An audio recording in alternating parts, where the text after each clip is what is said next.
If you have been wondering how to make these photo boards stand up on their own, today is your lucky day because that's exactly what we're going over.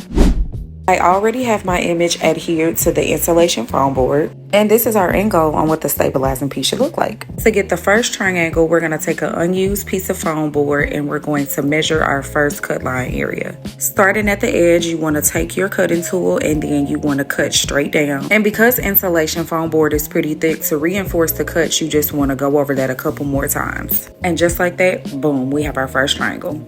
Now you want to take the piece that you just cut and line it up at the other edge of the foam board, repeating the same process. Side note, I didn't think that this specific cutting tool was going to do the job at first because it's kind of small and insulation foam board is thick.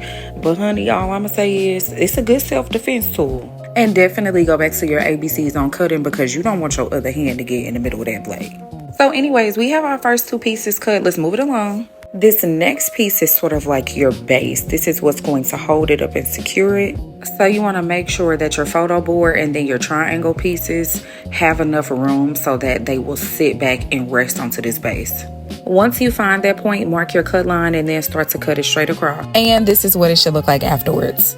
And y'all, the perfectionist in me saw some of the paper hanging off the edge of the foam board, so I'm just going to trim that off. Now for this final stabilizing piece, I realized later that I didn't need it, but I'm just going to go ahead and show you all how I cut it anyway because, hey, it may work for you, and it's better safe than sorry. You rather have it and not need it than need it and not have it. So I'm going to take that unused foam board again, and I'm going to place it between my two triangle pieces, and then we're going to go ahead and make a cut mark here. And this is what all the pieces look like after they've been cut.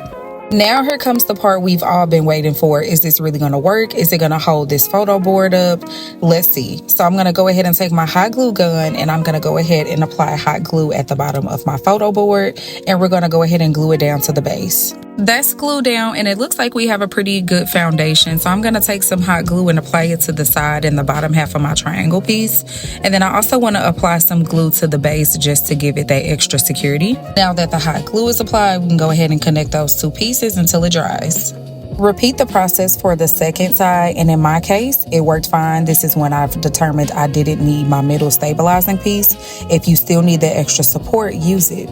Now we have our finished product. Our photo board is standing up on its own and it's ready for our customer to view. And as always, I'm your instructor, Big Barb the Craftologist. Until next time, my loves. Bye.